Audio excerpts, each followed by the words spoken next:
which means we get to start working on redirection. Redirection is fun, right? In this stage, you'll implement support for redirecting a command's output to a file. So the redirect operator.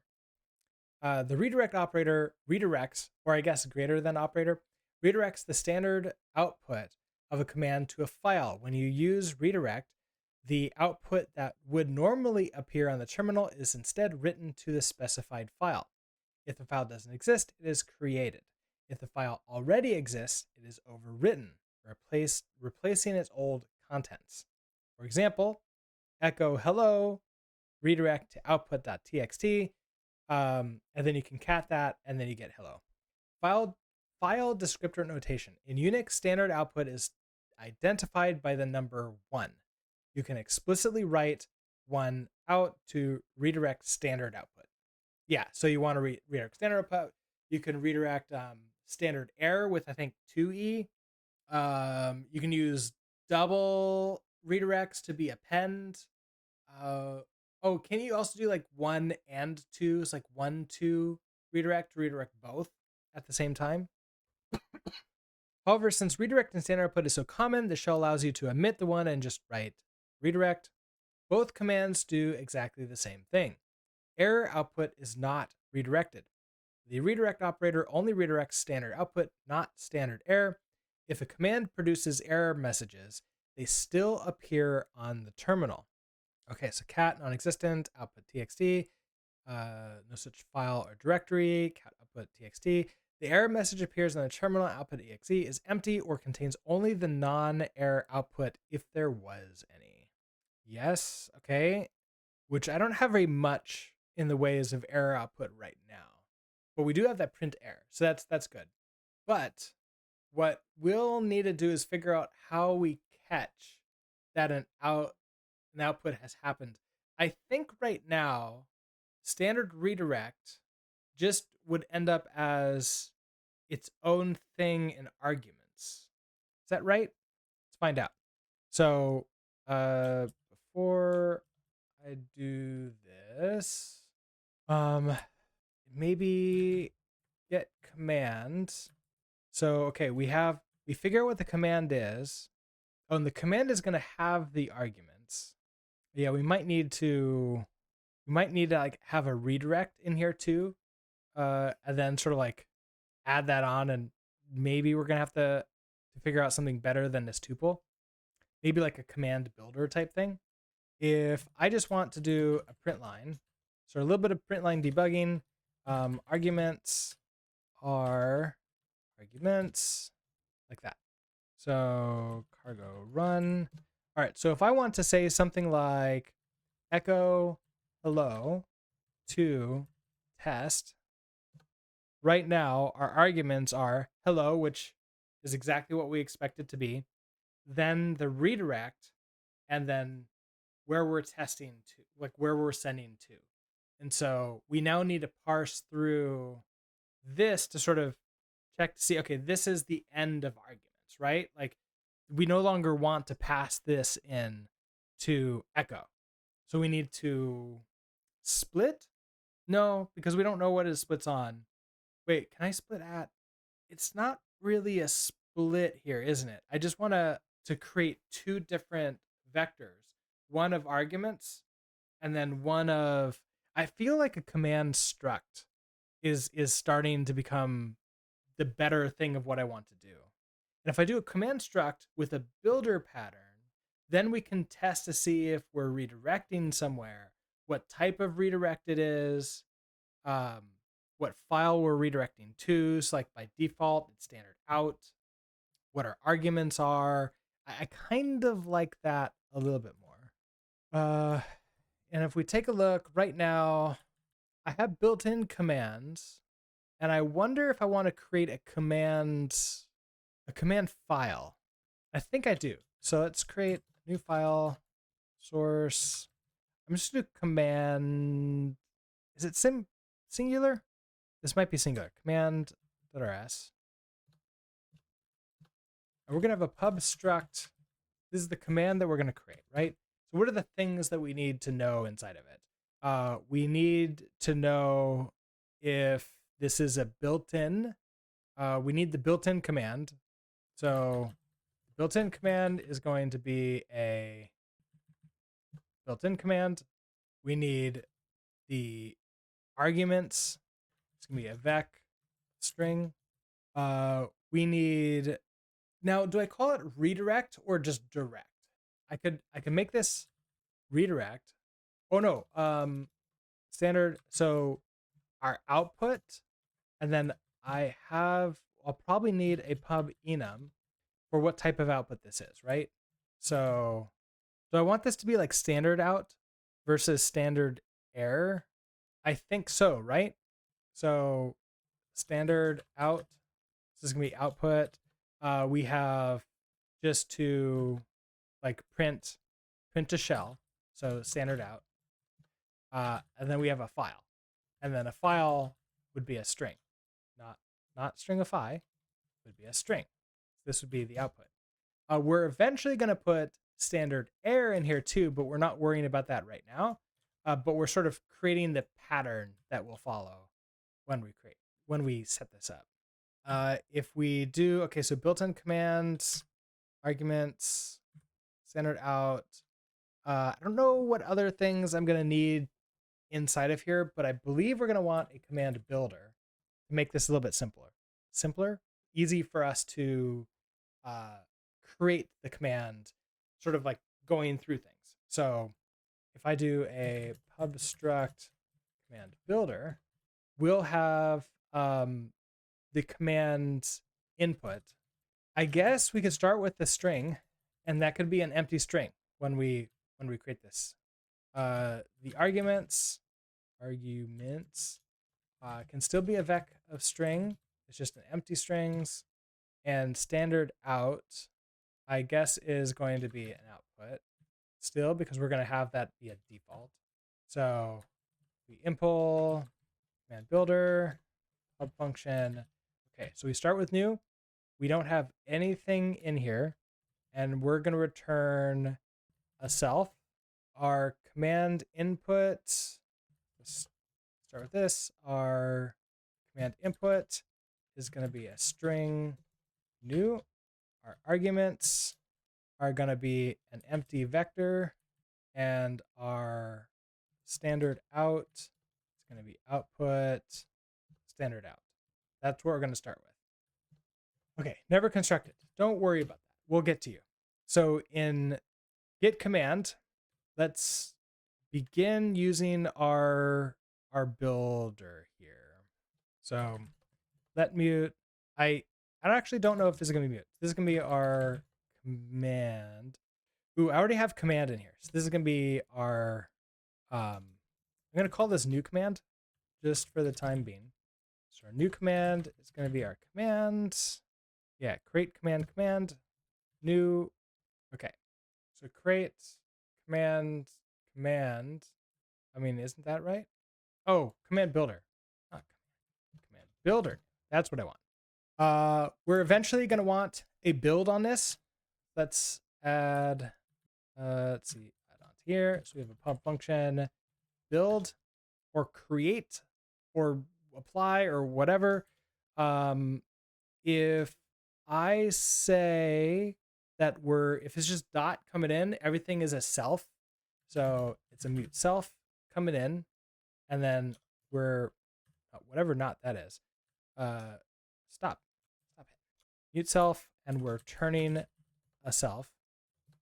I want to mute self, and then we're turning a command. Then at this point, our built-in command. Oh, I think we can do this at this point now. So we do I have to do build-in command. I'll fix that later. Built-in command is a built-in command from, and then I think it's a tuple with the string. So it's going to be self command input, self.arguments. So that gives us the command. I wonder if I should push that elsewhere. No, probably, because like we create the arguments as part of it too. I don't know.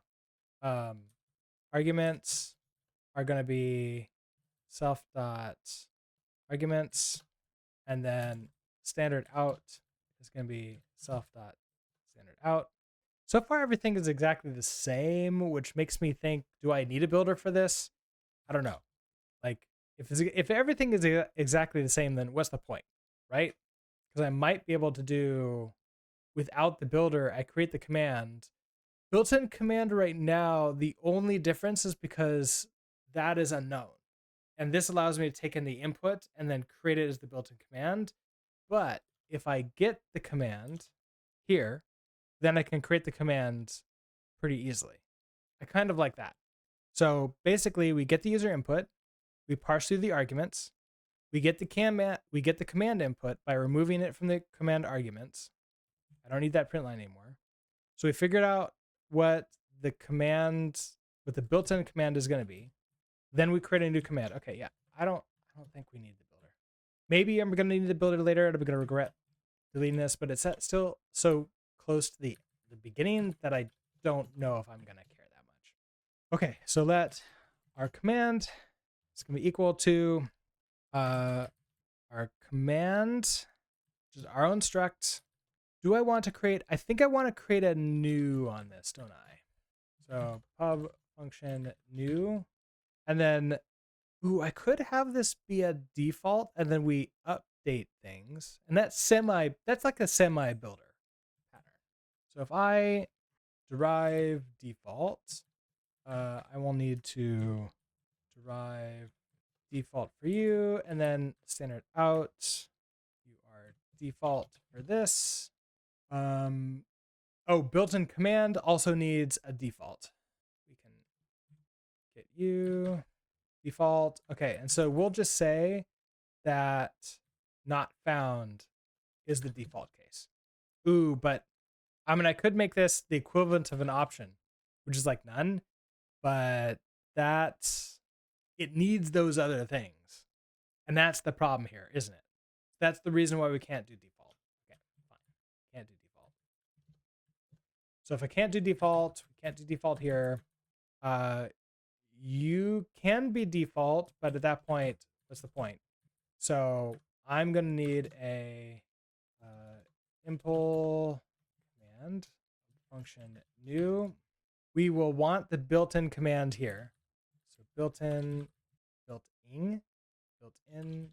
command is a built-in command.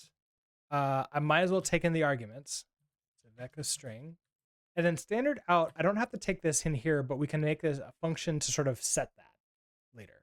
So then we're going to return a self. Okay. If we have those two things, let standard out, output, standard out, self. Okay. Built-in command, arguments, standard out. Oh my gosh. Built-in command. I literally saw that typo earlier. I'm like, I'll change it. And then, of course, I didn't. Come on.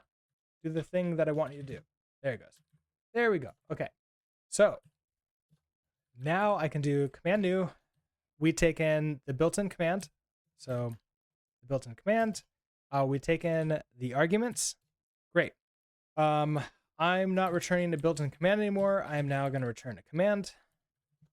Use of moved. Okay, so when I parsed the arguments, parse arguments, this gives me the arguments here. When I remove it, did remove actually remove the arguments? I didn't think that would. I thought that mutates it.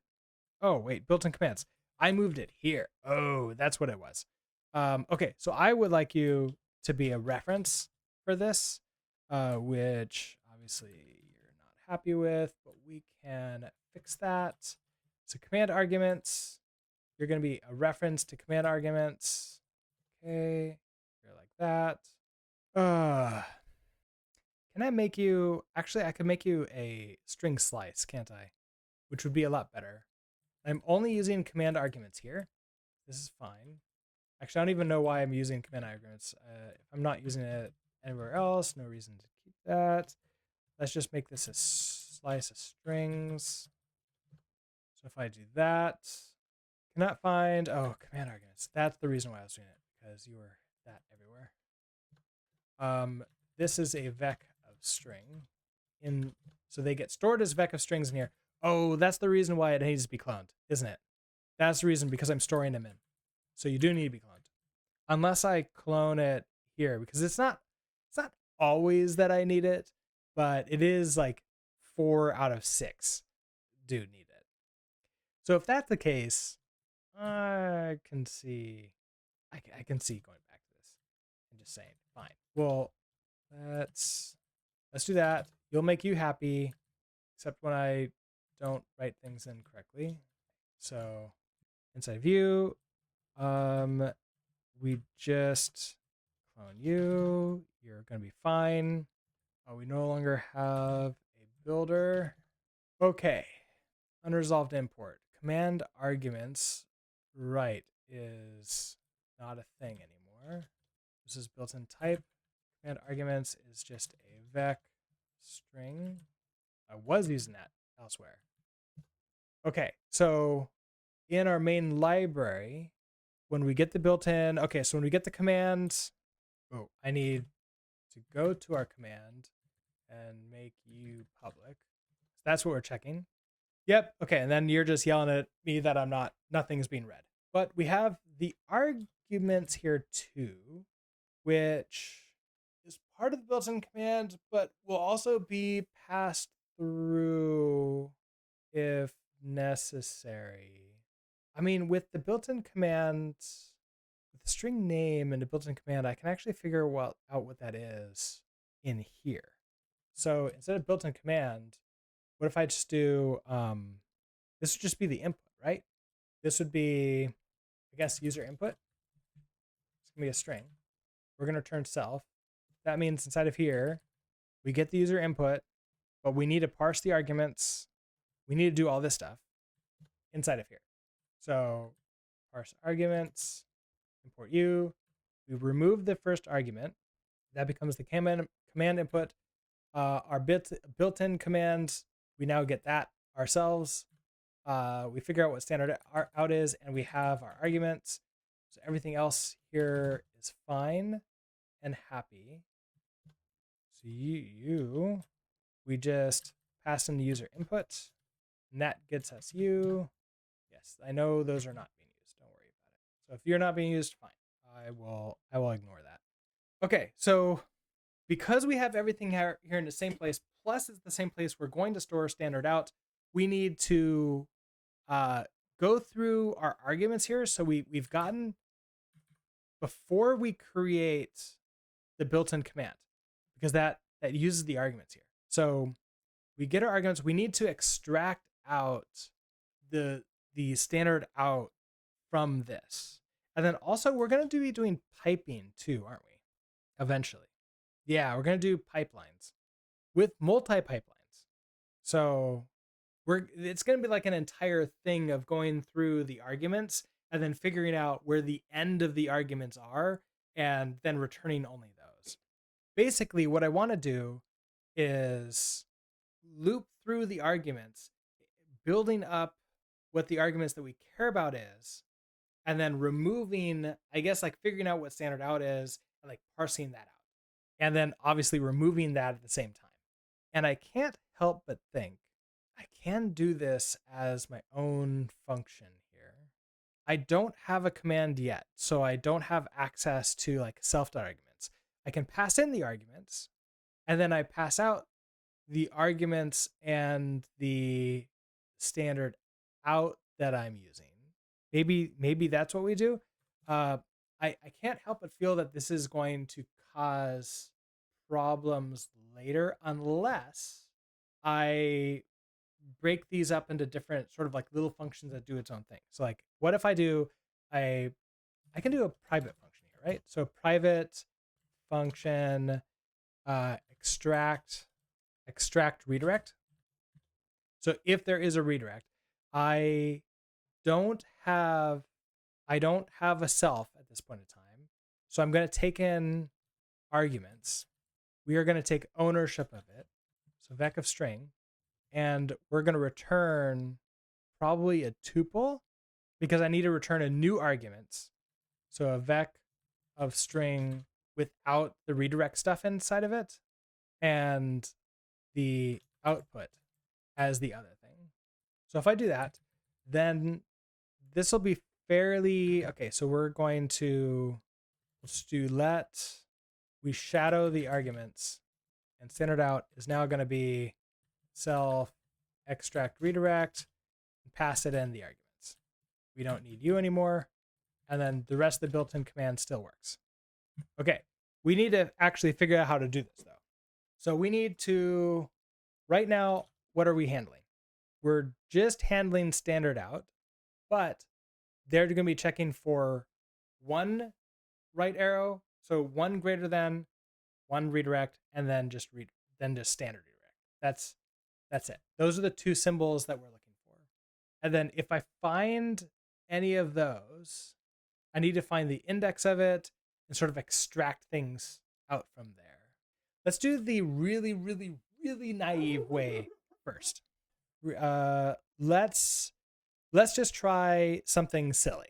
Like what if I do something like I feel like I can rename these things so I don't have to shadow as much either. Because like this is arguments, but is it really arguments? It's like all of inputs. It's like this is parsed input. That's parsed input. So we parse the arguments. I kind of want to now change argument parser. This is now an input parser. Process argument state. This is gonna be process input state. Parse input. Okay, we save that. I want a buffer. Oh wait, I can do a move. Move the buffer to source. It's just input parser letter S. I think that moves it everywhere too. So if I write all, you come back to, yeah, so far you're fine. In commands, oh, so many errors. So cannot find, right, because you're parsed input. Okay, so we remove the first thing in parsed input, and that gives us the command input. Extract redirect. It's the parsed input. It's what we take in there. So this is our input, and we're going to return this. Okay. Oh, and just warnings. Okay, so my move actually did the right thing there. Nice. Okay, so we now have our input. I want to have the arguments as the first thing. So now I can do let mute arguments is going to be a brand new vector. Again, we're going to do this as like a very naive approach where I'm just sort of building it just to sort of get an understanding of it. And then we can choose if we want to refactor it later or just keep it exactly the same in whatever naive state this is. Okay, so let mute arguments equals an empty vector. And then let's just start going through this, right? So if I just for loop through our input. So for it's an argument in input. Okay, so we get our argument. If the argument, so there's two things that the argument can be right now, and then later on it's going to be something else potentially. So we can match. So it's going to be more later. So we're going to match our argument as a stir if our argument, just a stir like this. Okay, so if our argument is this, or if it's one like that, then we want to set the output. So let mute output is equal to output standard out. This now becomes output. Oh, it becomes a file, doesn't it? But we don't know what it is because it's going to be the next thing in here. So it's almost like I just want this to be a flag. So let mute redirecting standard out. We start this as false.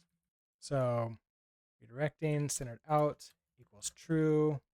But then the next thing, I have two equals in here. It's not right? The next thing is going to be what we want to redirect it to. And if that's the case, what if I instead just, okay, is it going to be even more naive if I just do a find and search for like that key? I just want the index of it, right? But I guess what if I do this in two different ways? What if I do let mute redirects? So I guess this would be standard out redirects. Okay. This is not necessarily a great idea. I mean, there's a lot of it that's not a great idea. But if I create that as a vector here, then if it's empty, we know that it's okay, right? I don't have to, this doesn't become standard out redirects. This just becomes redirects. I can put all the things in here. It's like 1, 2, 1, 2, 1, 2. So it has to be even number of things in here. So if it's you, I push into redirects the argument. So the argument is going to be this. I also want to push in the next one. Can I do a next on input in for? I feel like that's not a great idea. I mean, I can manually loop through argument as opposed to a for loop, do like a while loop and manually loop through it. And that way, sometimes in one loop, I can go through two things. It's just called next twice. Because that's kind of what I want to do, right? I want to redirects push argument and then push it again. While let on iterator let. Yes. Okay. Yeah, I feel like I want to do that. So if I while let argument, oh, is it while let, wait, is it literally while let on iterator? So arguments, I don't think I've ever done this before. Or is it while let equals? While let expect to equal. So while let argument equals arguments. Okay, while that sum item equals iterator next. Oh, okay, I got it. So I have to create, because I can't do next here, right? I can't do next here because it's not the iterator yet. I have to create the iterator first. So that you'd arguments iter arguments dot. I mean, I could into iterator it, take ownership of the iterator, because we're fine with doing that, right? This is not arguments iter. This is input.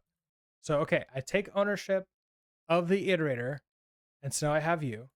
I do while let some argument, no, argument, stop.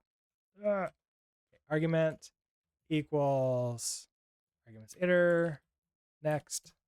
Okay, let some argument equals argument iter next. Okay, so I go through and I get this if, so now I can say, if I can match this. So match on argument as stir if you are one that or just that. I want to push into redirects no longer has to be that. Now that output can be, we start with an output standard out, make this mutable. So in this case now I probably want to do this in two areas here because we'll have an error if this doesn't work. Yeah, well, let the pattern equals the value, same form as if let. Okay. Yeah, I don't think I've just done this with a while before. Maybe I have and I forgot that I did. That's very possible too. Okay, so I want to extract the next one. So let the next argument equals arguments iter dot next.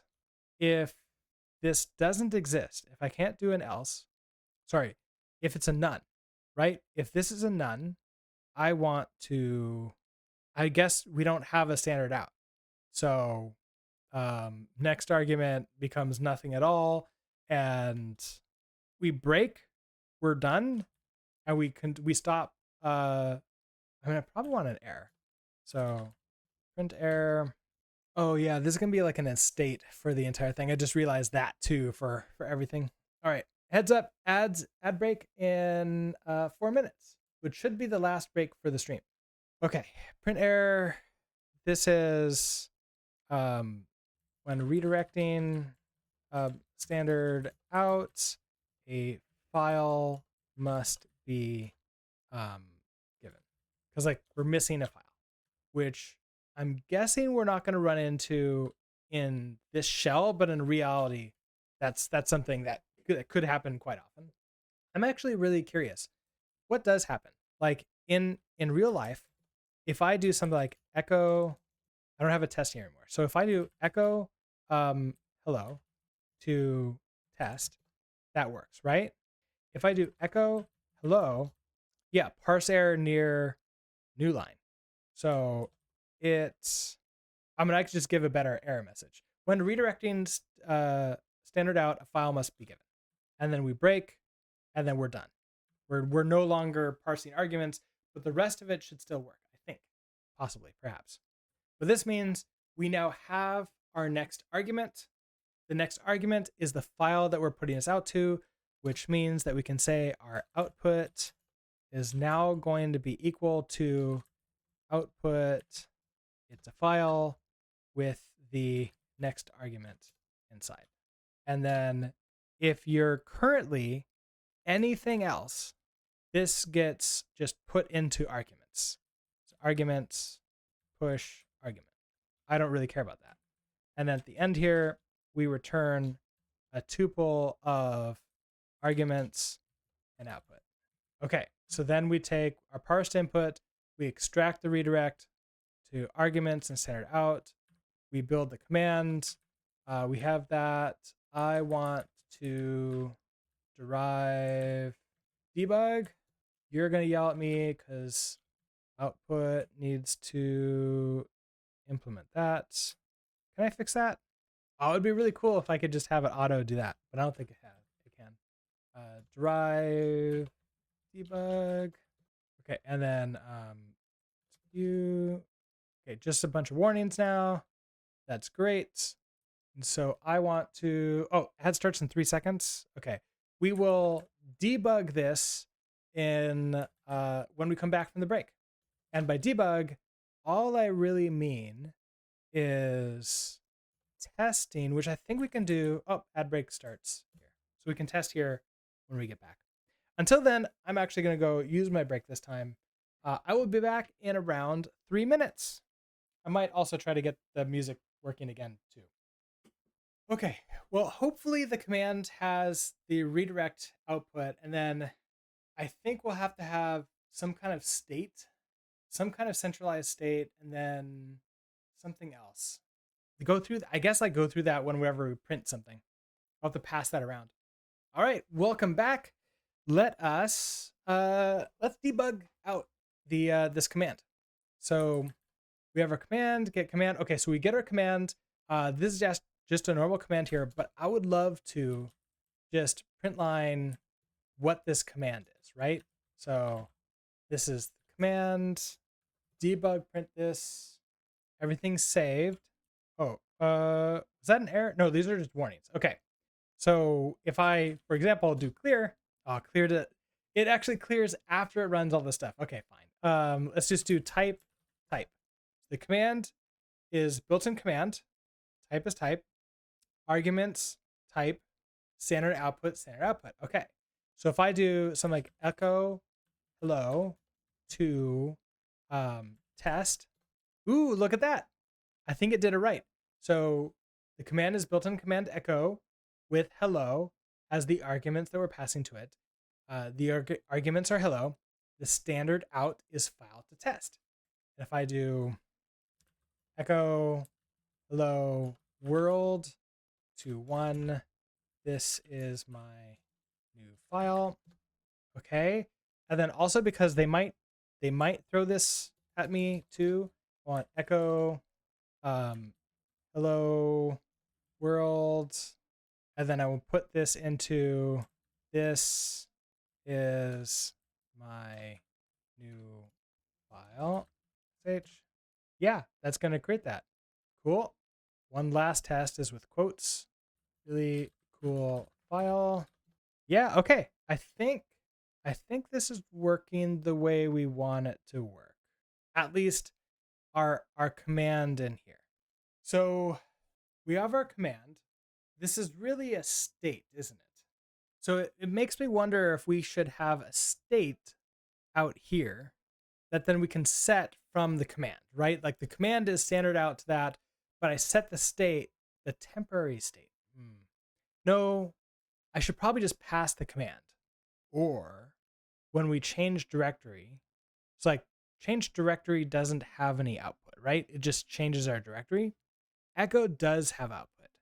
I could make these functions have like take the output that we're doing, and then when it print lines, it does the appropriate thing. Or more appropriately, it passes on through. Right? Because everything in here just uses echo if I remember correctly. It's like change directly doesn't, there's no print, right? I don't think so. So our built-in commands are this. And then of course we have everything else. Let's try, oh, and I'm gonna need to create my own file, which test program 1 and 2 already does an echo. That's fine. This should all be fine. We'll redirect those into a file as well. And then we can cat with that too, because I think that should work with ours as well. Okay, I think everything is working the way we expect it to. If we go into echo, we're just printing. And this is where, depending upon where we're going, echo will print to a different file or not. So we really want to know what output this is going to use. I don't care about the command, right? So this is going to be output, and I can just use this as a reference to output to create command output. So we have inputs. Okay, so we get the inputs, we do that, and then this prints. Right, it writes into a buffer. Can I choose the buffer to be standard out or something? Because that would be cool. Wait a second. Was there also something where I can do standard? I don't think it's setting it. Standard env. There's something for standard out, standard in, and I forget what it is. Oh, there's a standard out that implements. Okay. Standard. Oh, that's where it is. Okay, so it's in IO. So standard IO. Okay. So that's a, okay, so there's a function standard out. That does make sense. Standard out. Construct a new handle to the standard output of the current process. Each handle returned is a reference to the shared global buffer. Now, it would be really cool if in a standard library, I could set standard out to be something else. Because they have a pipe. I don't think I can do that, but why shouldn't we take a look at it? Let's go find Rust, the standard library. So where was this? It was standard modules. I want IO. I want standard out. Oh, there's also process command standard out. This might be where I can set it. Configuration for the child process's standard out handle defaults to inherit when used as spawn or status, and defaults to pipe. Oh, so this is when I'm okay. When I'm forwarding along, I pipe it. No, I don't pipe it. I then set it to a file here. The easiest would be for all commands to just be processed that way. Chaining them is easy enough. Yeah. But of course that gets tricky with built-ins. Yeah, and that's what we're working on right now is the built-ins. Because like obviously when I do spawn, we can set standard out to be wherever I want. Now, if I can set the current program that I'm in, the current process that I'm in, to have standard output of something else, that executes the command as child process, that's not what I want. This configuration for the child processes. Okay, so I don't think this is what I want at all. I think it is going to be standard construct a new handle, standard output of the current process. Yeah, okay, so that's where I can write to it, and I can use the write, why did I just forget what the word is, macro for it. But that's not setting standard out. So the struct standard out, a handle to the global standard output stream of the current process. Each handle, the default, the handle is aligned buffered. Okay, so I don't think I can do that. I just suppose you can make all your built-ins take a writer. Ooh, yeah. But then, okay, so that's if other built-ins are using them. If I'm passing in other stuff to it, then it needs to know what the built-in. So I need a built-in for echo then, like a new echo, essentially. Because like I feel like calling them then is going to be the weird thing, right? Yeah. Okay. So this isn't going to let me. Oh, so the standard out is created by the standard out method. That's what it is. Yes, that doesn't let me, and I can't do anything to this. Can I even see what's in standard out? Not really. Oh, they haven't fixed me. Inner is a static re-entrant lock ref cell line writer standard out raw. I guess I could find the standard out raw, but like at this point, I feel like I'm fighting Rust way too hard for what I'm doing, and that's not what I want to do. Are the standard out, standard in handles from process command read write? If so, this should be simple enough. Those are great for the commands. So when I'm doing an external when I'm doing a pass through essentially, where it's not a built-in, but I'm running an external command, then yes, I can set that from I can set that to whatever I want, which we can do this. So it's the handle for reading from the child centered output, but I think there's a way to set it. So when I create a child, so it's actually child spawn, right? That's what we care about. Oh, it's the builder. It's the builder. I want um process builder. What was it called? Process command. Yeah, so I'm doing something like this. And then I want to say there is a way to set standard out from in here. Configuration for the child processes standard output handled due to inherit when used with spawn or status and defaults to pipe when used with output. So I can say standard out, the standard IO null, which I don't know what that means off the top of my head. I don't know if that's like dev null, the equivalent of that. But I take in a config T, and T is an into standard IO. Describes what to do with the standard IO stream for child processes. Okay. So piped. I mean, when I piped, what are you piping to what? It's not. Yeah. Okay. Yeah. The standard in, standard out handles for processes or read write. So just make your built-ins work with read write objects, and you're good. We'll have to play around with that. I need my. It's getting late enough in the day, or I've been streaming long enough that my brain is starting to go like, okay, that sounds good. But I don't think I actually internalized what that really means yet, if that makes any sense. Because I can see if I read write objects, but where is it piping to? Is it just piping to me instead of standard out? Because nothing echoed to console. Because output gives me, it pipes to me, not to there. So if I get the output, I could then write that out instead. And so a writer can be the standard in or standard. Why did I say standard in? The writer can be to just echo it out or to write it to a file.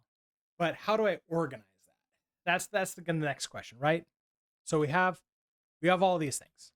So we have our built-in commands. So we start with that. So change directory doesn't print anything, so I don't need to worry about that. Echo is our first one that can actually print something out. And it takes in a thing that is going to print out. Use standard IO pipe, creates an anonymous pipe. Pipe is a one-way data channel provided by the OS, which works across processes. Okay. So I create a pipe that gives me a writer and a reader, spawn a child process that echoes its input. So they create a new command, cat. So standard in, so echo command standard in, ping reader, echo command standard out to pong writer, echo command to spawn. So then they spawn. Okay, so basically setting the standard in to one of the pipes, ping readers, and the output to the other writer. Then they spawn it and they get the child. Send input to the child process. Note that because we're writing all the input before we read any output, this could deadlock if the child's input output pipe buffers both filled up. Okay, cool. So hello world is fine, but if we do a large amount of stuff, we need to use threads. We should be fine with the simple one too. I doubt, but again, like we're not making like a shell that can handle a lot of stuff.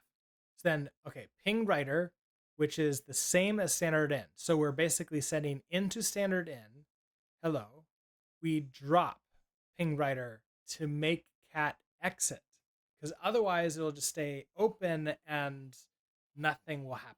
Okay, the Pong reader can't report end of file while any Pong reader remains open. Our command object is holding. Okay, so then drop echo command. Okay, so then basically make that finish.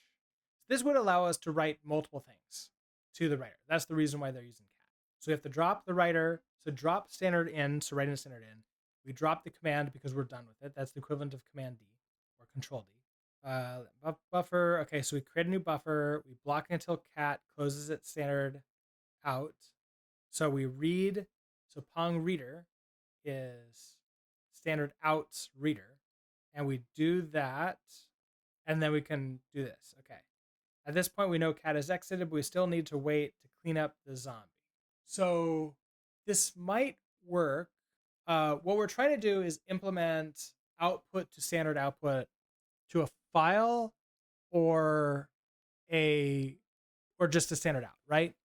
But this might do what we want because, well, yeah, not this specifically, but using all this pipe stuff. Yeah. So if you look at it from up here, we do all these different things and inputs and outputs are happening. Right now, these things are directly outputting to the console with a print line, or just using the echo command, which directly outputs the console using a print line. If I don't do that, so if all of them output to a pipe, and then the pipe is standard out or standard air, and then at the end of this, so down here, let's print what we have in our pipe. This might work. So then up here, I want to create, I think it's reader writer, standard IO pipe. Why are you upset? Echo. Oh, because that was going to take output. Mismatch types expected a result. This found a tuple. I don't have anything called reader writer. Why are you upset? Yeah, pipe doesn't take anything. It gives me a result. So, context. So this is gonna be creating, let's say standard out pipe, and of course this is gonna be standard in out pipe. And then I question mark U. Okay, that gives me the pipe reader and a pipe writer. You're probably both gonna need to be mutable, right? So if I pass in, it would be the writer here. So if I pass in the writer, you're gonna need to be mutable. You are a pipe writer. So our pipe writer is a pipe writer. Do you need a type? You don't need a type. So instead of printing, we would just put in what the pipe writer is, right? So we would just say, can I write, you take the buffer first, right? Yes, you take in the writer. So if I take in the pipe writer, which I don't want to take ownership. I want a mutable reference to this. So I want a pipe writer and then input like that. Oh, cannot write that. Items from trades can only be, ooh. So it's not exactly that. It's close. Oh, but I don't use write the way I just did. I can use pipe writer and then I can write. Oh yeah, bring in use standard IO write. They don't have a macro here like this. And this writes a buffer into the writer, returning how many bytes were written. Okay, so maybe now I can do that. So write pipe writer. Oh yeah, that does do that. Okay, I don't need this output there. So let sum input equals inputs next. So basically I'm going through inputs next for input and inputs. Oh, this is just the first one. And then I do the same thing here. So I do write, except I have a space. And then I write a new line, which would flush it. Or I could do, actually, I don't need to flush it, do I? Maybe I do. I don't know. Typewriter, I can flush. Okay, so that's echo now with a ton of errors. Oh, because echo is being used by a bunch of things. Let's just break all of our stuff by not doing echoes internally yet. I might need to do something else with echoes. Or yeah. Okay, so I guess standard out, if I start passing it in everywhere, that would do the thing. But for right now, PWD, okay. So PWD just won't echo anything. And okay, so echo, you want that to be a mutable reference to writer. Okay, just a bunch of warnings, no errors. Now, down here, we want to write what we have in our pipe. And so that is our reader. Pipe reader can be shared and multiple processes or threads can read it at once. At any given byte will only gets consumed by one reader. There's only guarantees about data in or leaving. Okay, so we create a pipe. We have a writer and a reader. We write a bunch of stuff to the writer, and a reader is named reader. Am I doing this weird? They're putting standard in as reader and the writer as standard out. I don't know if I'm doing this right. I wonder if we should just use a channel. Yeah, none of this is talking about then reading from reader. Should we just be using a channel? Like, I feel that that's what we should be doing. So reader dot, it's a pipe reader, creates an adapter which take up, okay, I don't want to know that.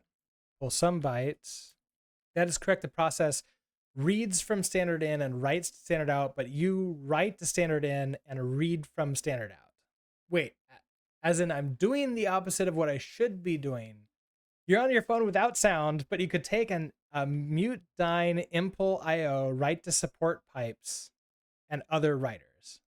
Thank you, Asitsu, even though I know you can't hear me. I could say, if my chat loads, oh, come on, chat, load. Okay, there it goes. Oh, my internet was starting to behave not great. I think that's what was going on. Okay, so into raw. You need to be doing both actually. Your built-in commands read standard in and write standard out, and so do the processes you respond. Yeah.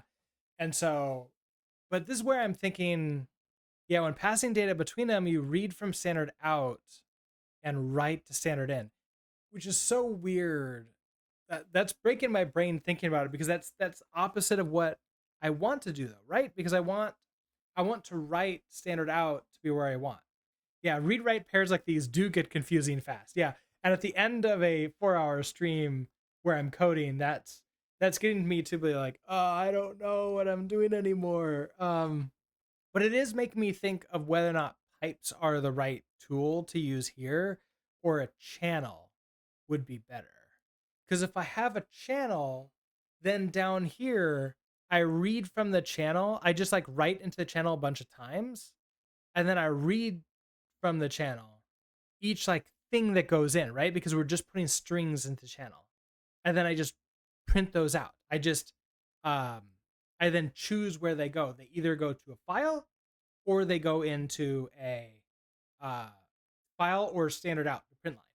And then it doesn't matter what it is. Everything just writes into that output writer, as it were. So I am thinking about not using a pipe like this. Like, what if instead of a pipe, we just make this a channel? I can make this a sync channel, because I don't want this to be an asynchronous channel, because blocking is perfectly fine. So if I create a sync channel, so what if I just make this create a channel for IO, expected, what's my argument? usize. Oh, the channel is how many things can store in this, right? The bound specifies the buffer size. When the internal buffer becomes full, future sends will block, waiting for the buffer to open up. Note that a buffer size of 0 is valid, in which case it becomes rendezvous channel, where each send will not return until a rec v is paired with it. So that's definitely not what I want to do. do I want actually to be an async channel? I keep on forgetting about like async versus not. Because if I just create a normal channel, creates a new asynchronous channel returning the sender receiver halves, all data sent on a receiver on a sender will become available on a receiver in the same order that was sent, and no send will block the calling thread. This channel has an infinite buffer. This probably was what I want. I just want a channel. We have a writer and a reader. We pass that in. No errors. So far everything works the way we want it to. Oh, definitely. Oh, channel doesn't. You can't fail. Okay. Can I tell you what type you are? You're gonna be you're just gonna be a bunch of strings. Yeah, so you're just gonna receive and send a lot of strings. And so then when we come down here to print what we have in our pipe, which is gonna be based upon the command. So for right now, let's just echo out and print it out. So can I get this? Oh, and also this is backwards. We have a writer. Haha. Okay, so reader is a sender. So this is our writer, reader. You probably need to be mute. So for, let's just loop until, should we loop? Hold on. Reader dot attempts to wait for a value on this receiver, returning an error if the corresponding channel has hung up. I can iterate, returns an iterator that will block waiting for messages but never panic. It will return none with the channel has hung up. Attempts to return a pending value on this receiver without blocking. This method will never block the caller in order to wait for data to become available. Instead, it will always return immediately with a possible option of pending data. Oh, see, I don't know if I like this either. Because like now my brain is going to like, should I do thread-based stuff? Which I don't know if it's that's like now that's just like tired brain thinking about using channels and like refactoring everything to use channels, but that's not necessarily the best idea either. I mean, it would also be just fine for me to just create a vector of outputs that I push into as part of everything. I mean, is there a reason why that wouldn't work? Let's try. It returns.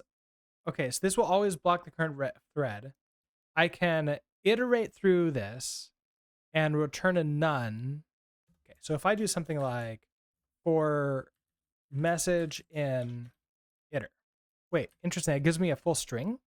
And then I guess I'll just do a print line.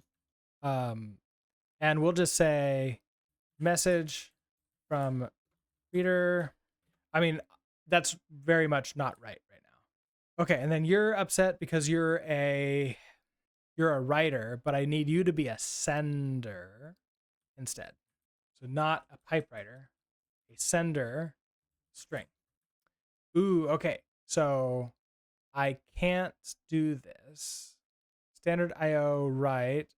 Technically speaking, chaining multiple built-ins should run said built-ins in parallel. Wait, should it? Should it? It shouldn't run them until they're ready to run. Because if I do like CD and PWD, it should wait until the CD is done, right? Before it runs the PWD, which that indicates it shouldn't be parallel. Okay, so I mean, can I create a buffer as like a string? I don't know if I've tried that before. I mean, I can create just a buffer. If I do something like that, could I do something crazy like mute the buffer and write to it? No. Okay.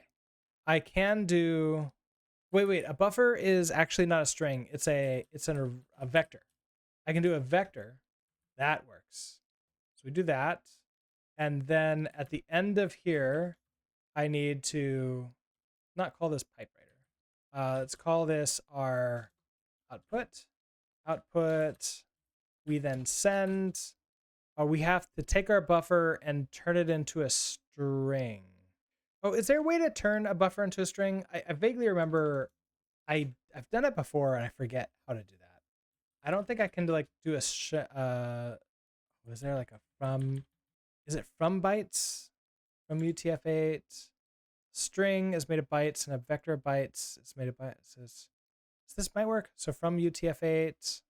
it's a result. Is there anything else that I could do? That's probably not what I want to do because that's just going to create it as like the buffer.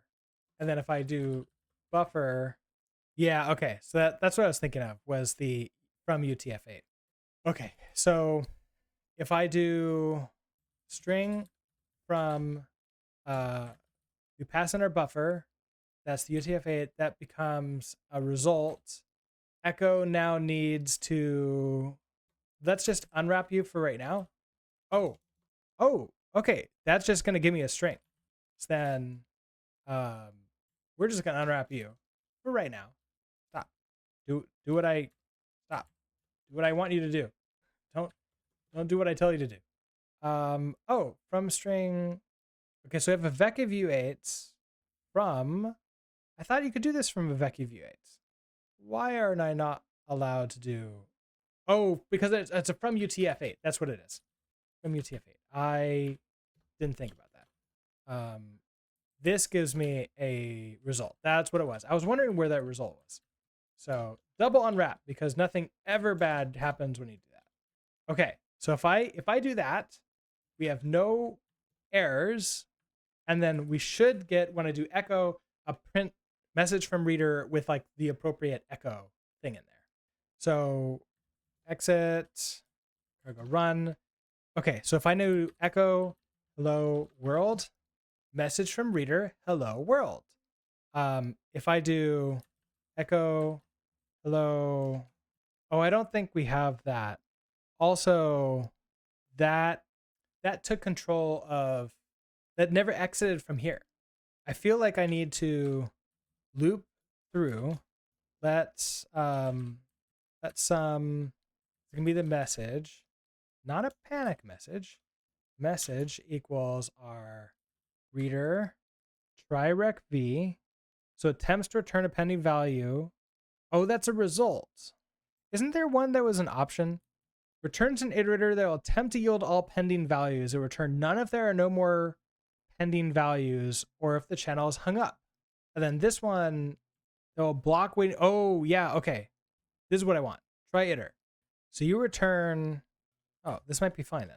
Hold on. Try iter. So if I do that, echo hello world. Yeah, okay. So this might work. So basically, anytime I want to write now, instead of echoing or do something else like that, I can do this here. And so right now we have message from reader coming in, but here I want to check to see where are we going. If we're going to standard out, then I need to create the file, or if we're redirecting, I create the file, and then we either print line it if it's standard out, or we do the other thing. So I feel like this is eventually going to make its way into a different file. So if so I want to match. So match on commands. So standard out, this becomes pub now. Okay, so match on standard out. If it's if it's just standard out, I just want to do this silly for loop. I probably eventually don't want to do that. But for right now, this might work. Oh, and we get rid of message from reader. Okay, and so we can now go run. I actually want to get rid of, where's our print line for the command? Is that in library? That is in library here. Okay, so here I can now do something like echo hello world, echo hello, like everything's just sort of works the way we expected it before, with echo at least, which means change directory doesn't need anything because it doesn't return anything. Echo takes in the writer. Exit doesn't return anything. PWD now needs to take in a mutable reference to the writer, and it's a sender string. So this will be our output is a sender string. So instead of echo the stringified path, well, actually we can echo the stringified path, can't we? This is just standard output. This just takes in our output. And you need to be a mutable reference. And like you would just work. Okay. Type also does the same thing. So you take that built-in type, takes in an output, which is a mutable reference to a sender, string in it, and then where we have echo, we uncomment you and have it the output. Okay. Not found. Okay, so if you're not found, find executable file, run the external executable. That's where we're gonna have standard out too. Let's ignore that for a second. Command not found. Okay, and then this goes to standard out. So yes. Okay. Because we're gonna have another channel for not standard out, for standard error. I kind of feel like changing that, but no errors. Okay. We should be able to pwd. That all works. Echo hello. Type. What else was there? So change directory doesn't do anything. Echo pwd type. Yeah. Okay. And then the rest of it isn't working yet, but I think that we're pretty close. I think we're a good place to stop for today. And then on Wednesday, when I'm back, we'll continue on. So I believe that we were working on redirecting standard out, which we haven't completed even half of that yet, but I think we've sort of figured out the way we're planning on doing this. Looks like we've decided to use channels. So if we come back to our code, make that nice and big. In our main library here, where is this? Okay, so I'm in my loop. So the main loop. After I match, like figure out what the command is, I then print out what we have in our pipe. Now, when I say pipe, this is really channel because we've changed that. So I basically just, okay. So right now we're handling if it's standard out. We are not yet handling if it's a file, but it seems to be working so far. So we're able to print out echo, which is I think the only one we implemented using a channel like this. So we want to make sure that everything gets implemented and it all looks right before we implement a file. So change directory, that doesn't do anything. Echo, we've already done because we pass in the writer. Exit, there's nothing that gets printed out there. PWD, so I pass in the writer. Oh, right, I'm using echo, and echo will put in the correct thing. And I'm putting in, I'm taking the output, which is the writer, and I'm passing it through. So actually, PWD is working. Type, that takes a writer.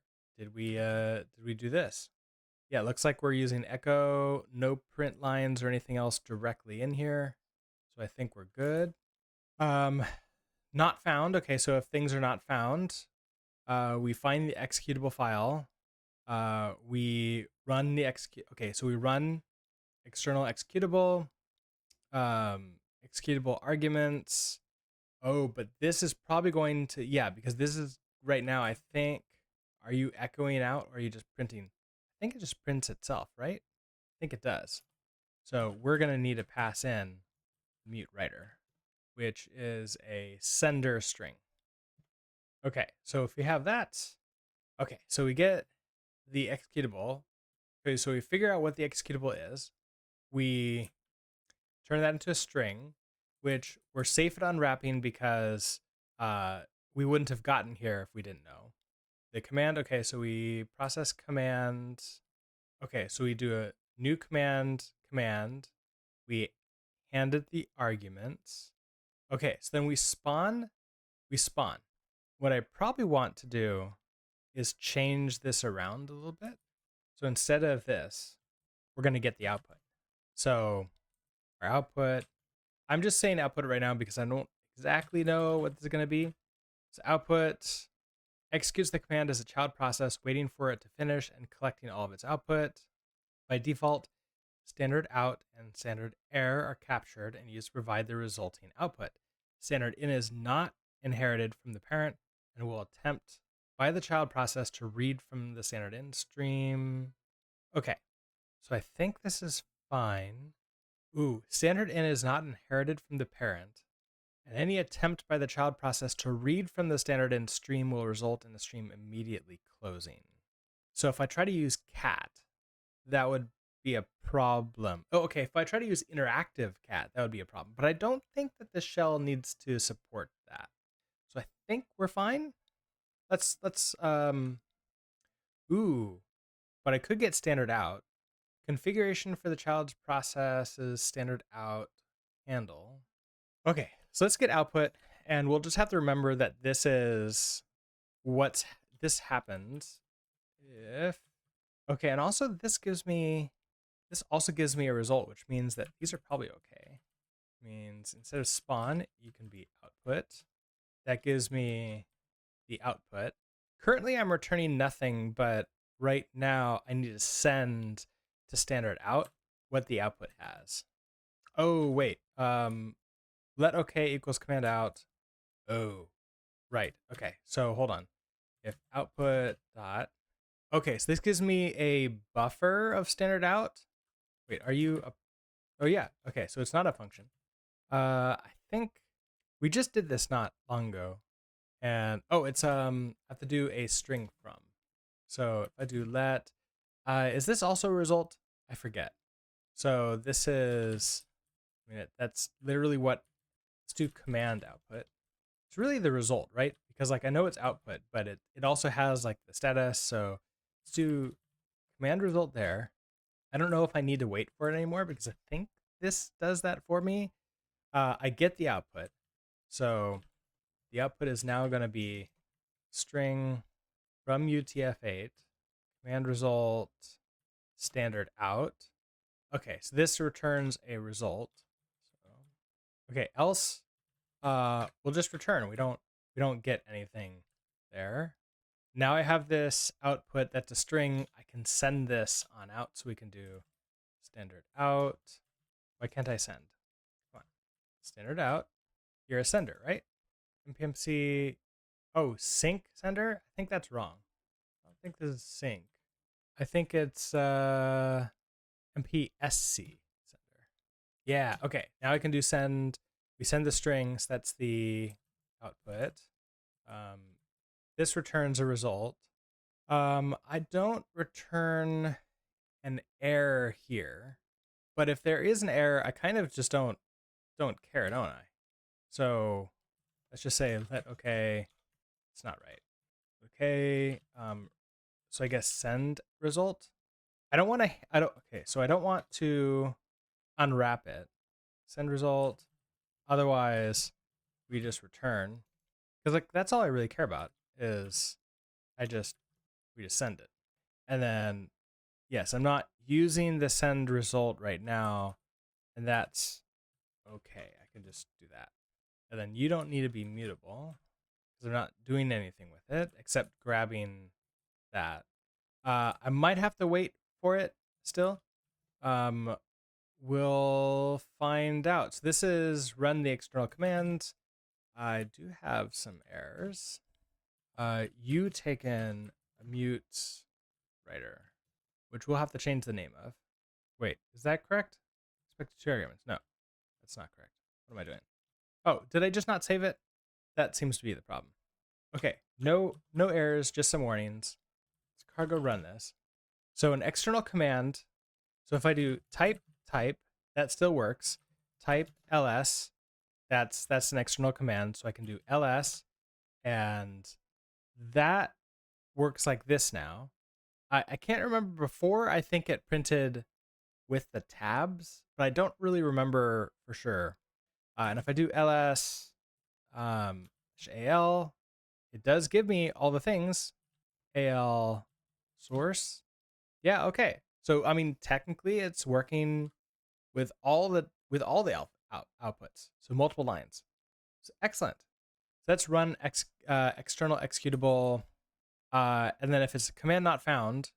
So basically, if it couldn't find the executable, then we print error. We're gonna want to do this here too, and I kind of want to implement that now too.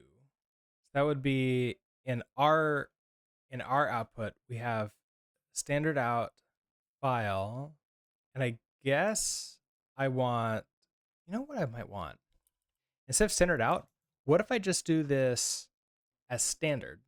Because standard out here as part of command is an output. And then we'd have a pub standard error is also an output. And this becomes standard too. Okay, so no errors there. We head back to the main library. I think it's time to change these. So this is going to be not a writer. This is going to be standard out writer, standard out reader. And then I want to do this exact same thing. So let mute standard error writer. Okay. So now I have this, and we can pass you in for whenever we have any errors. And we want to print those out. No errors, okay. And so where do I have things that can print to standard out? We have okay, so I think print line. Okay, I only have this in two places. We have in utilities for print error, we have print line, which is, I don't think exact, we can now switch this over, so we don't use print line anymore. And then in main, we have print line here too, which is when, if we bubble up any errors, that's where that goes to. So I really care about this one. And to help us find these, we're just going to delete print error, which is totally going to cause so many problems. That is fine. Am I going to be able to see error? Okay, kind of. Okay, so we have a print error as part of command not found. I want to actually send this out. And the custom error is, I think we can format that to be what I want. So I want to standard error writer send. And if we're sending you, where am I sending you to? It needs to be a string, so format. I wonder if I can just send what this error is. And if display, because this works, right? It implements display. It might actually implement the display the way I want it to. Okay, and change directory has a print error too. So I want standard error is going to be a sender string. I'm going to do standard error send. That becomes a format. This has a result, so we can have a context, sending error or changing home directory. Okay, unresolved imports. Okay, so yeah, we don't have a print error there. Okay, so extract redirect now needs, so you're going to be standard error send. We need to handle you. This is in commands. I wonder, in these cases, I wonder if we should crash in the case of like just some basic thing like this thing not working anymore, which might be fine. So if that's the case, then we can return a result. Let's see, standard error send. We have our context. The context is going to be sending error. I guess this is sending error to standard error channel, and then you need to be an OK at the end of this. Ooh, and then I question marked you. Okay, send. Oh, this needs to be a string. Okay, so you're fine. Context. Did I forget to bring in the trait? I did. Okay, arguments and standard out, self extract redirect. Okay, so you now expect to have, so extract redirect, you expect to have our standard error, which we don't have written in here, which means we need to take this in. Oh, but also standard error, we create that as you here. So we'll just do, so standard error output. You're a sender string. Oh, and then you're actually not owned. You're a mutable reference, standard error output.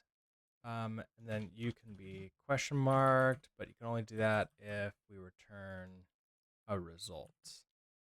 We are using anyhow result, so that's fine. You become, whoa, not that. Okay. extract, redirect, expected struct, sync, center sync. Oh, yes. I failed to tell you to be a mutable reference as well. What are you yelling about? You're yelling here because you need to return an okay. Okay. I don't need to go to the hints. Warning. Okay, so we're not using you anymore. Fine. Not using you anymore. Error. Okay. Change directory takes expected 2 arguments. We need to pass in mutable reference to the standard error writer, I believe. Oh, but I didn't write this correctly, so I need to change that too. So we're good there. All right, unused variable, standard error reader. Yes, that is okay for right now. Let's just do that to get through all these errors. Okay, command new. Expected 2 arguments, found 1. So in command new, we have to pass in a mutable reference. Oh, hold on. So in get command, we now need our standard out to be a mutable reference to a sender, a string. That becomes standard out. And we question mark you. Get rid of all of you. Okay, we're almost done with all these error messages. Okay, get command expects 1. Okay, so get command, we want to pass in the standard error writer. Well, a mutable reference to the standard error writer. Okay, standard error writer send. Okay, unused result. So I guess this is where I'm pretty sure in here we can question mark that, and we just send on up what that error is. Because we are sending here, we probably do need to add a context in of sending error to standard error. Okay, unused result here. This is our echo. I'm writing this out. So if we have an error here, I could have this be standard error, which is a mutable reference to a sender, same exact kind, string. So I don't need any output, so I can just do if let error like that, right? Error equals. I have this error now. I can just send this along, right? So error send format the error. Ooh, and then you have echo doesn't output that. So that's context you error sending message to standard error question mark u, which means you need to return a result. Okay, and then you should be fine here, and then we need to do exactly the same thing here. So let's do if let error so you. Okay, and then mismatch types expected a result at the end of this. So output send, we do that, and then I just return an okay. No errors. Okay, so more errors. Echo now needs to send in standard error. So we have our output. I kind of want to turn this into standard out. Also, I'm kind of thinking, what if I change this from standard out to just standard out like that? And then we do standard error, just to, it thinks that it's standard error and standard out. And I think that's fine, but we can redirect that to be wherever it is at the, sort of like the top. So mute sender string. Then we take you, standard error. Echo, right, standard error. Then we can question mark you because I think we're fine. Also, I misspelled standard error. That's cool. Wait, I thought echo returned a result now. Yeah, echo does return a result. Oh, because this function doesn't return a result. That's what it is. Result. Okay, so I think you're good. And at the very bottom here, return okay like that. Okay, we're slowly moving towards this. Let's rename you. Standard out. Okay, we have standard error like this. We are returning a result already. So we have standard out. We have standard error, question mark U. No errors or warnings. Okay, back to you. We're in a result here. We're running echo. We have standard error reader. So standard out writer. I don't want to update you to be a little bit easier to read. So you're going to be standard out reader. This is writer. Standard error writer. Let's update you too. Nobody's using this. That's fine. So standard error reader. I'll make it a little bit easier to deal with. Okay. Echo. We have our standard out writer, and whether we have our mute standard error writer.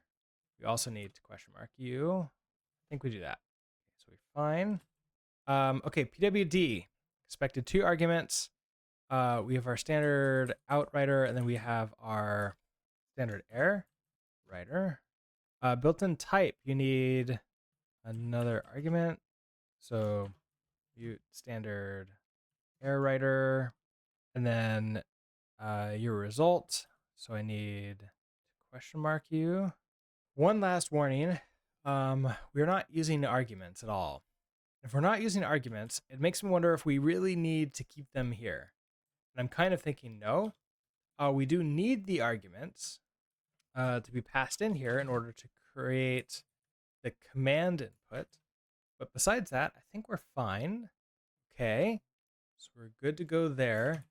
I guess we can save some memory in the enum if we move the command, the arguments out. So we don't put that in the enum, which would I would just like reduce the size of it significantly. We don't create more than one at a time though, and most of them do require arguments. So I don't know how much it would really save. It's one of those things where if I was making this as like an actual shell that I wanted to provide for lots of other people, I probably would change that, but we're not doing it now. Okay, that was a lot of stuff. I need to, where are we? So we're in command. I want to be in library. We have print what we have in our channel. So this is, we match command standard out, how we read that. And I need to do the exact same thing. But instead of standard out, we have standard error.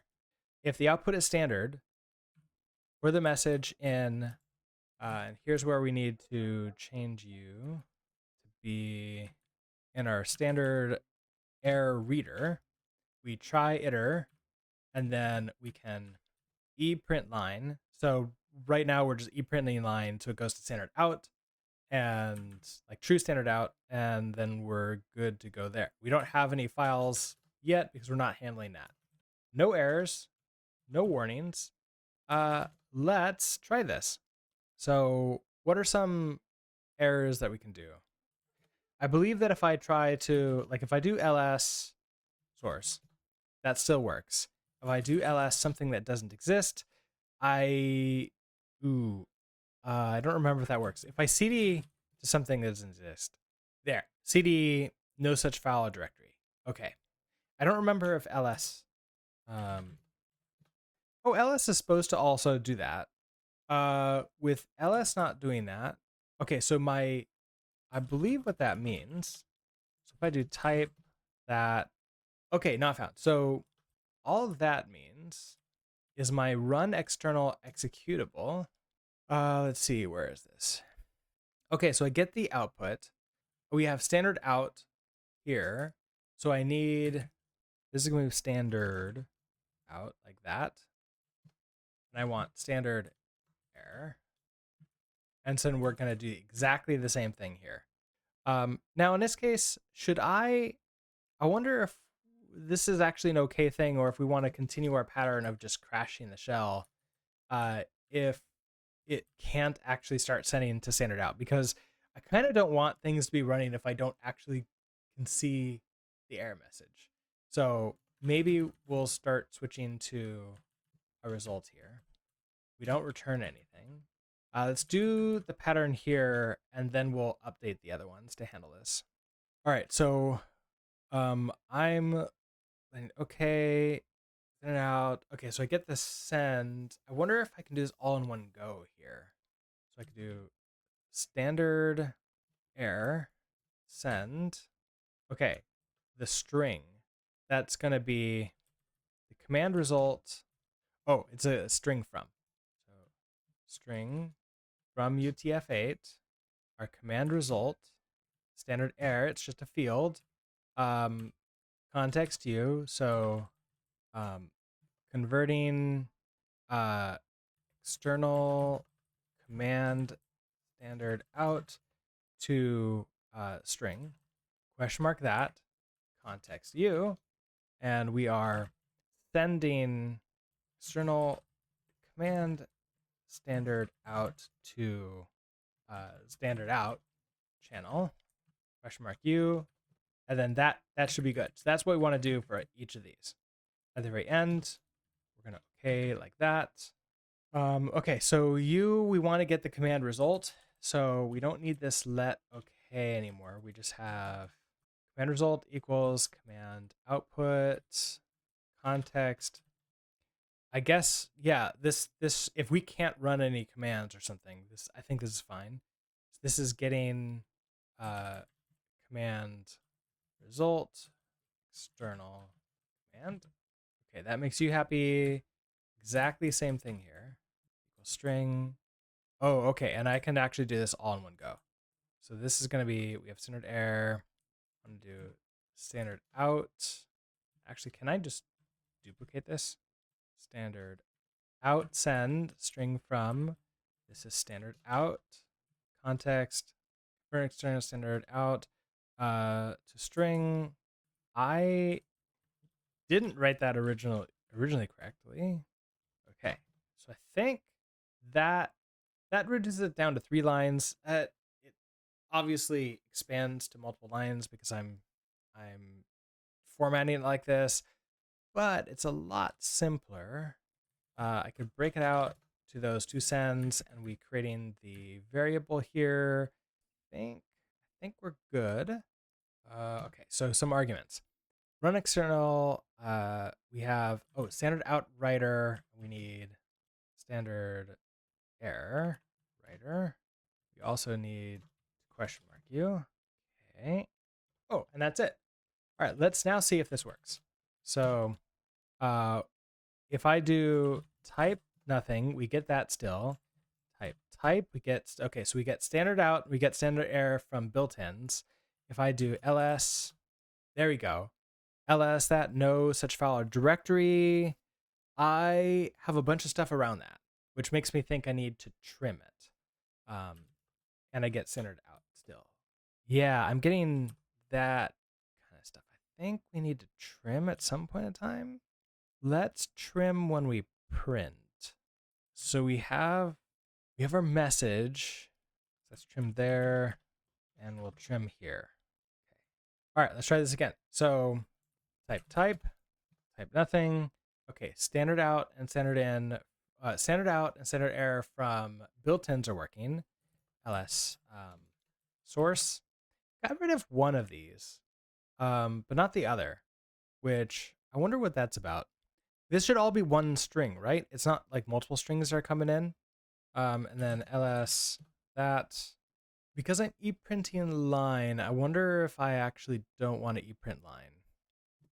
I mean, I don't think it's that big of a deal, unless, of course, the tests are expecting that. Trim does do. I wonder if there's some I wonder if it's because it's a. Well, I don't think it should be because I'm doing print lines, right? Oh wait, am I doing a new line up here? Print prompt. What's up with you? Okay, so I'm just printing that. Oh, I wonder if we should just print these. What happens if I try? If I try print use, that doesn't do the new lines at the very end, but I do need to flush, similar to this. And I flush after all of them are done. And that would be here. I just flush like that. I think there's an ePrint too, right? Okay, so that gives us that. I need to pull in the trait. Okay, no errors. Let's see if this works any better. Type. Oh yeah, okay. So that doesn't work because that expects some kind of new line at the end here. So instead of flush, what if I just do print line like that, which should also flush because it's a new line. Okay, type, type now. Okay, so centered out, centered error for built-ins, ls. Ooh, there we go. That's what we want to see. Ls source, that's still working. Ls that, there we go. That, okay. I think we have standard out and standard error working for everything normally. So we basically got back to where we were beforehand, but we're using channels, which means we can begin to start using files type stuff.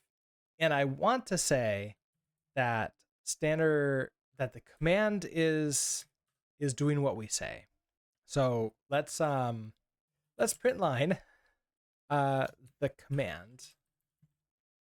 Mostly because I just want to see what this is. Doesn't implement display. Does it implement debug? It's moved. Partial move occurs because value is type string, which does not implement. Can I do the command? Well, where are you moved? You're moved here. Okay, so if it's not found, we take the arguments out. That's what that is. If I don't print there, but we have the command here. So what if I just print here? I don't need that right anymore. Okay, so we're good to go. Okay, so if I were to do something like ls source and then redirect to, I don't know, test. Okay, we got a not yet implemented because that was on the to do. So our command, not found ls, we pass it source, so not the redirect. Standard out, file, test, standard error is standard. Now I believe if I were to do ls source, yeah, okay, so we haven't implemented where it sort of understands what standard error is. And we'll probably skip doing that until after we pass this one because we're only focusing on standard out right now. So that's, also one, I want to do ls source 1 like that to test. Yeah, okay, so that works. We have a ad break coming up in around 2.5 minutes. So we'll be taking our 3-minute break at that time. Then we'll be coming down to implement. So I don't need this print line here. We're going to implement this right here. So we have our command output file. This file, it's going to be a file name. I guess it's going to include a path potentially too. So yeah, I don't know exactly what to call it. It's like file name, file input. It's a, I mean, I guess I could call it input to make sure that we don't confuse it with something else, but maybe that's confusing too. I'm not sure. Naming things is hard. And then instead of to do here, we get to change this to, let's see, I guess for right now, we can do this all here. I am thinking about moving this out, but it could also be, I mean, this could also go out to a file. Considering that this output to a file, this might end up being exactly the same code inside of this to do here. Because if I change you and we just say, okay, output file, I want to check if the file exists, delete if it does, create the file. Now, perhaps there's one where I can just overwrite the file and truncate it if it does exist, and that might be better. And then write the message to the file. I mean, that's pretty much what we want to do here. And so, let's see, 30 seconds. I don't know if that's enough time. Standard, if I think it's fs file. Oh, there is a file. Okay. So there is a remove file. Let's see. All right, we'll have to figure out which one of these I want to do. If I do file like this, so we can do file. This function will create a file if it does not exist and will truncate it if it does. This is exactly what I want. So we just go ahead and create the file, our path. So, I mean, I don't really need to do that because I think they will too. So then I pass in the file path. All right, ad break started. We will be back in around 3 minutes. I am gonna go a stretch and walk around. All right, we got a little bit more than a minute left before we continue on with this. I think that today has been going pretty smoothly so far. I'm happy with it. All right, welcome back. Let's continue with this because I think we're almost here. Basically, we're don't even need to worry about checking if the file exists because create will create it and truncate it. So we create the file, then we need to write the message to the file. And so I think this is the file handler, right? So that file this. Okay, so we get a result. We should probably context you. This is creating standard out file as we're redirecting. Okay, so that gives us standard out. Path new input. Oh, you need that to be a reference. Okay, we're not using file. So then, all right, so file, what do we have here? Do you have like a write? Write to buffer into this writer. Ooh, can I get the buffer? If I could get the buffer, then I can just write into the file, right? Using the write macro. I'm gonna guess I could also, oh, you know what? Because we already have the message.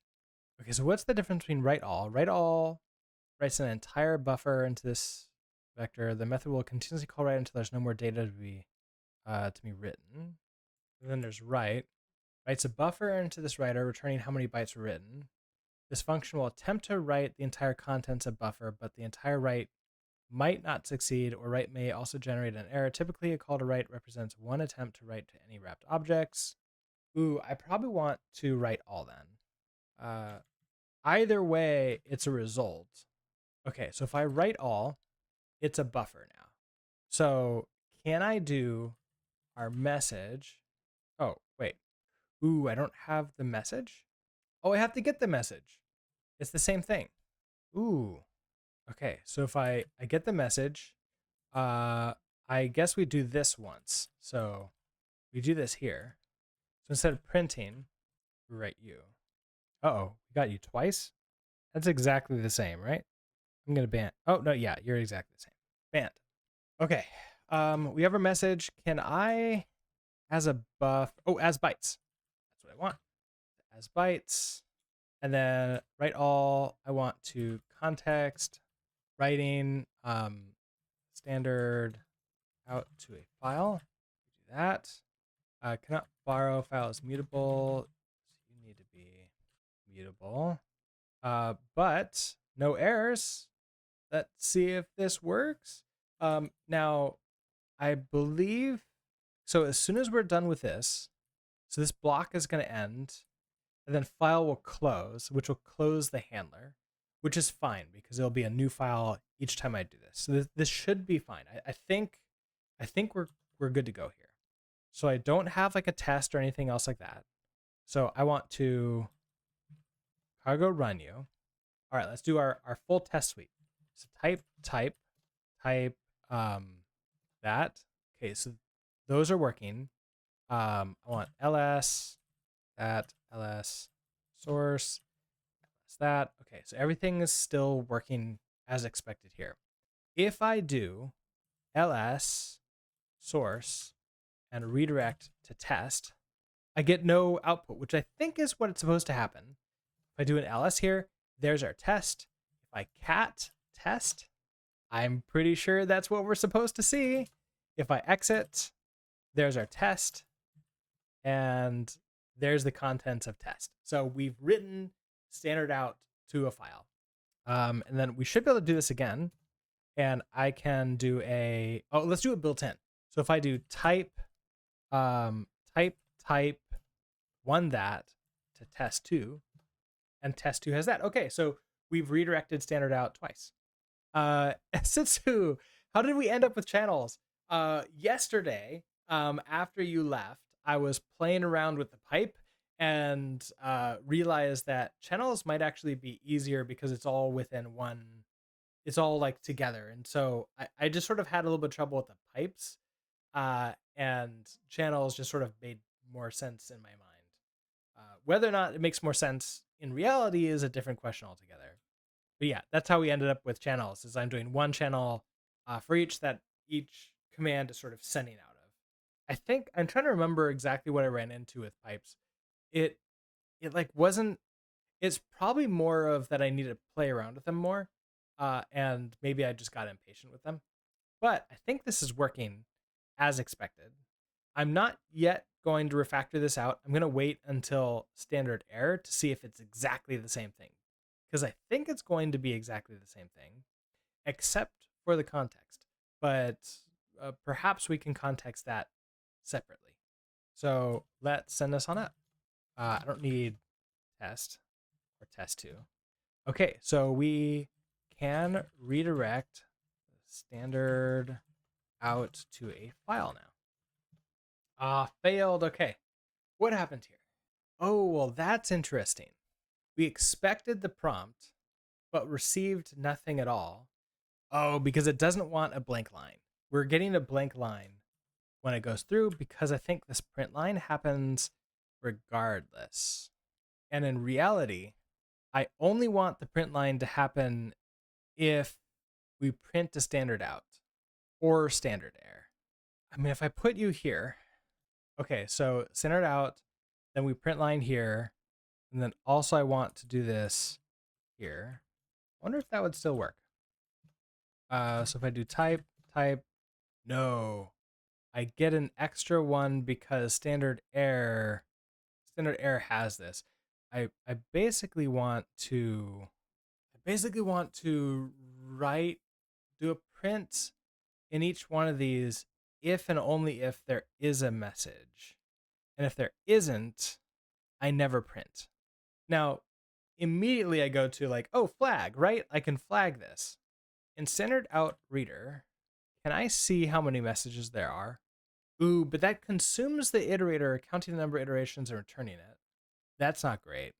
Wait, but doesn't iterator give me a reference? So iterator doesn't, okay. So can I just count this like that and just say, we get message count, that works like this. If message count is greater than 0, print line. And then I want to do the same thing here. Not in file. I want to do it down here. Because iterator doesn't give me ownership of standard out reader. Like it doesn't consume that. So I think we should be fine, right? Yeah. Okay. Perfect. So let's do this. Message count equals the standard error reader count. If message count is greater than 0. Let's see if this works. They are so similar in code together. I think that was fine. Wait, no, that's definitely not fine. Ooh, no. Yeah, I didn't get my ls anymore.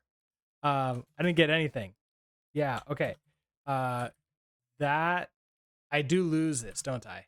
So I probably want, so if I set that to 0, we print you, and then I also message count, increment that, and then we check this. And if we have done any messages, so we want to do the same thing here. 0, mutable. Oh, iter blocks waiting for new ones. Oh, yeah. So that's a problem. So then you should still be fine. Can't quit anymore. Okay, let's try this again. So ls, we're back to here, but now I'm getting that. I'm still, okay, now I'm curious. If I print line error message count like that, and then up here, I want, am I actually making use of the channel or is it a glorified vector? I believe I'm making use of the channel. Well, let me do this first. This is standard out message count. Okay. I save this. All right. So what I'm doing is I'm creating standard out writer and standard out and standard error writer or channel, and then I'm passing in the writers to our commands. So for example, in get commands here, we take in standard out because it can only err. It never prints anything out. And so when I create a command new, it passes that writer on down. I kind of want to do this as standard. I think that's fine. Standard error output.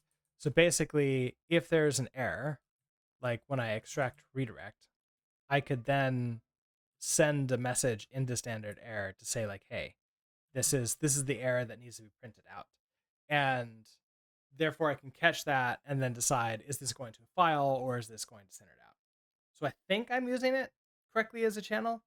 And so this doesn't actually care what standard out or standard error is. It just needs to know if it's an error or if it's just normal output. And then it uses the appropriate channel for that. I guess it knows it's a channel because it knows it needs to send. But that's it. Yes, but are you sending everything to the sender and then receiving after? I believe so. I'm sending everything to the sender and then receiving after. Yeah, because all the things that can send to it happen before, and then receiving happens after. And I guess is that the correct or incorrect way to do it? It's probably the incorrect way, right? Oh, error message count is 1. Where to use the receiver in LibRS? I use the receiver down here. So when I match command standard out, here's where I'm getting all the messages that were sent in. Okay, then it's a glorified vector. Yeah. Okay. I wonder if I should just use an actual vector. It did cross my mind that I could just pass in a vector for standard out, and it just puts it in there, and then I print from there. I mean, it might make things a little bit simpler if I pass around like a reference to a vector. Yeah, I don't actually see a reason why I wouldn't do that. Might make things easier because then I can test the length of it, couldn't I? So I guess that's the next question. Asitsu, what do you think if I did change this to a vector? Like if we did something like let mute, we just do standard out.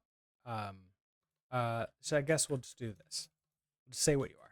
So vec strings like that. So if I have standard out like that, I have let mute standard error like that. You get rid of you. Well, okay, we're gonna get a ton of errors. It's gonna be fine. Oh, I need to. Oh, nope, stop. New that. Can I new that with a string? No. Oh, okay, fine. Hold on. Let's see. How do I want to deal with this? What? I didn't select it all? Hold on. There we go. Vec, like that. You are a vec string, like that. Okay. And now we deal with all of the errors. All right, so get command, mute. I want you to be standard error, which will change it. I probably need to update these in here. So anytime we have like standard error, that's actually fine. Oh, but this one is not. So standard error output. What if I do this becomes standard error? I mean, it's really the collector. It's just a vec of strings. Standard error collector. Okay, so that means extract redirect. Standard error. You become a vec like that. Okay, so instead of push, so standard error, becomes push. There's no context. Okay, so we do that. We don't need you or you anymore. Okay, get command. You're yelling at me because you taken a sender, so you're gonna be a vec. Our standard error. Okay, so we don't have a standard error writer anymore. We just do standard error. Mismatch types. So we go to you. You become a vec. Also, we'll make you standard error. If I don't hit escape, that would be helpful. Stop. Save. Okay, you become push. Push format to you. There's no context anymore. Just semicolon you. It's you're fine. Okay. You're next. Standard out writer. So you become just standard out. And I guess because you're doing the same thing, we'll do standard error. Is echo.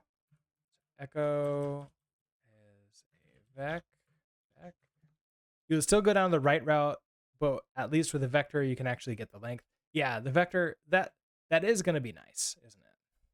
Okay, so then you're going to be push.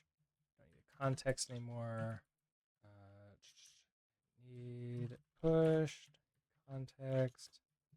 Put oh, this is output, so I want to update you also to be standard error. So standard out, standard error, push. I don't unwrap. Okay. In this case, I don't want to unwrap. I want to context. This is converting string. Oh, what am I doing here? I don't need to do this entire thing. String from UTF-8. Yeah. Converting. What's our string? It's a buffer. The user input. We iterate through that. Oh, because it's just something that implements display. That's why we need to do this. So converting input from buffer to string. Okay. So now in echo, we pass it centered out and centered error. And you're upset because you take in sender when you need to be a vec of strings. Oh, can I? Oh, because it's a vec. I wonder, can I change this to a string slice like this? Oh, I think I can. Okay, so hold on. I want to head here and just say, instead of you like that, you become a mutable string slice to that. Oh, but I can't put. Oh, but I can't push if I do that. That's the reason why it needs to be back. Never mind. Let's head back to here. I was silly. Yeah, not if echo push. I completely forgot the very thing that I was doing right there. So you need to be. Can I undo you? Fine. You. Good here. Okay.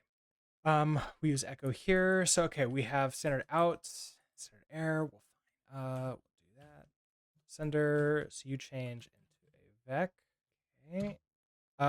Echo again. So echo. Okay, we're in a main library. We have standard out and standard error. Cannot find value standard out writer. Hold on. Oh, I just needed to save. Apparently didn't save that. Okay, so pwd. We're in a main library. pwd. We have the standard out writer, standard error. So you need to update. No, you're right. Everything's saved, right? Oh, right. Because you're actually standard out, standard error. That. Apparently I forgot to change them. Okay, that's fine. You need to be standard out, standard error. You are standard out, standard error. You are sender. Okay, so you push here. I guess because push. So string from that. You just don't do this. Okay, I think you're fine here. We're slowly getting down. Okay, main library again. So this is standard error. Okay, so this is built-in command not found. So standard error, this is going to be a push. We format the error, and I don't need a context. We just do that. For message in, standard out, the standard. Okay, so here we go with this again. So I don't need to do the message like that. So for message in standard out, iter, so I don't take ownership of it. And then we print you, and I don't need a message count you again. And then I can probably get away with, instead of even doing this, what if I do standard out, we get an iter, and then we just do a for each. We have our message, and then we just do our print. And then I could map. Okay, so what if I do this? So we have our message come in here. For each, I map, and then I just want to trim. I have to do message, right? So message trim, because trim returns the string, right? So then that comes in here, which I print out. So I don't need you at all. So then if standard out, okay, so if you're not empty, so standard out is not empty, and so we print the extra line, or we flush. But I think that's the same thing. And so then, okay, so you're standard out right now. Okay, so you need to change here. Okay, so file path, we create the file, we do all that stuff, for message, and then file write all. I probably want to do the same thing that we did up here, right? So we just do standard out. Let's iter. Let's for each message, I want to. Oh, I wonder if it implements copy. File write all message as bytes. I mean, I could also map it to turn into bytes first too, which would be interesting, but I don't think necessary. I think we could just do this like this here. Oh, the bytes needs to be converted because this would need to be unwrapped, right? Wait, unwrap? Oh, write all. This needs to be unwrapped. Okay. Okay, so standard out, iter for each. Okay. Now we could do a little bit better with this unwrap if we do try for each. And I forget how this works. I question mark you. Isn't that how try for each works? I can return inside of here for each function f. It's a function mute that returns a result. Try output. Oh, basically I need to do that. And okay. Yeah, that's what I need to do. Okay. And then here, we don't need our message count anymore. For message, we print. So we do the same thing here. Oh, can I just remove the, oh yeah, you're right. My brain didn't even go there. Thank you for that. Okay, so for message, okay, so here, I'm pretty sure it's exactly the same thing, except we just do standard error. So if we do standard error, which now they're a vec of strings, which means that I can easily do this as a separate function. So because if we just take this and I throw it in here exactly like you, and the only difference here is this becomes standard error instead of standard out, the debug message won't count. And so if standard error is empty, wait, I already got that. Okay, unused result. Oh, yes, I need to question mark you. Okay, no errors. Everything I think is saved. So let's try this again. So if I cargo run you, if I type, okay, type is a shell built in, standard out is not empty. But I think this is fine because now if I remove you, type, ls, source, I get that still. Why do I get that? I'm trimming each message. I'm printing. Wait a second, for ls, am I getting an error message? Oh, that's weird. How would I know that? I would know that in the run external standard error push. Oh, do I need to check to see? Oh, am I just putting in something empty here? Do I need to check to see? Oh, I think I'm just pushing in an empty string here. So I have to do an if command result, so standard error. Yeah, prepend something before message. Because I'm a little bit worried that, well, yeah, okay, so map, message trim, print. All right, let's just say error. We'll do something like that. So type doesn't get that. ls does get that. Yes. Okay, so I have absolutely nothing in here. There is no error. Yay. Okay. So I need to check to see if we have an error. And I think it's nothing, right? So we need to, if our command result, okay, so what, status, exit code. I guess we can check to see if you're empty. So if you're not empty, then push you in.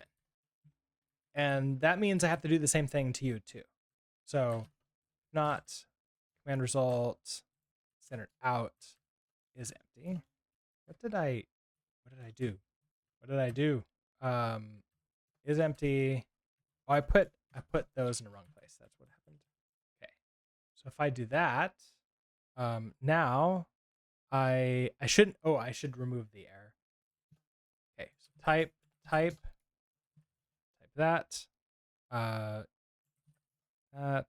If I do ls, I need to clear. That was one thing that I was getting for free. After I'm done with these, I need to clear out the standard outs. So we map for each, we potentially print the line, and then we have to standard out clear you. And then same thing here. Standard out. Actually, do I need this? I don't need this right here. I can do this down here. After we match. I don't think I might need that error. That message there. Okay, so then standard error clear, standard out clear. Okay. All right. So if we do type, there we go. Type something else, not found. Type. Right. So that's no longer just continuing showing.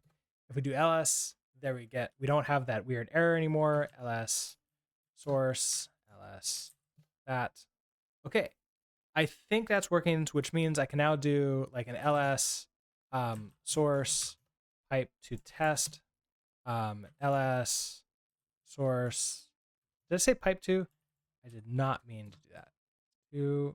I did not mean to do that. ls source one that test two. I can now bat test.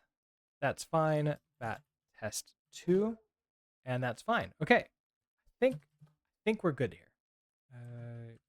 Commit. Okay, so I guess we switched to vectors for standard out and error collecting.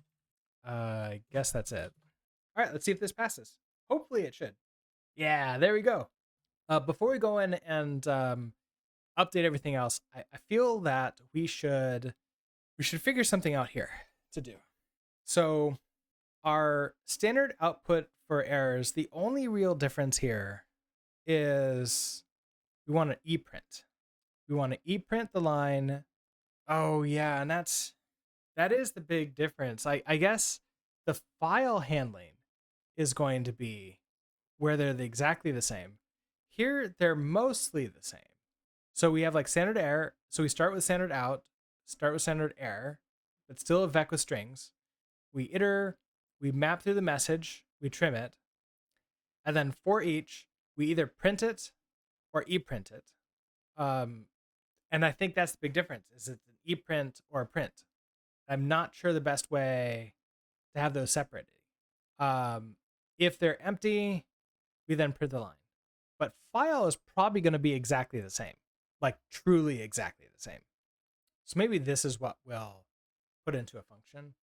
Also, just because I'll try this again. Okay, so cargo run, not eprint line. No, I don't want it to be new lines in each of these because potentially we could have, I guess if we're trimming, yeah, hold on. So if I ls that, you get you. If I print line and eprint line, let's see.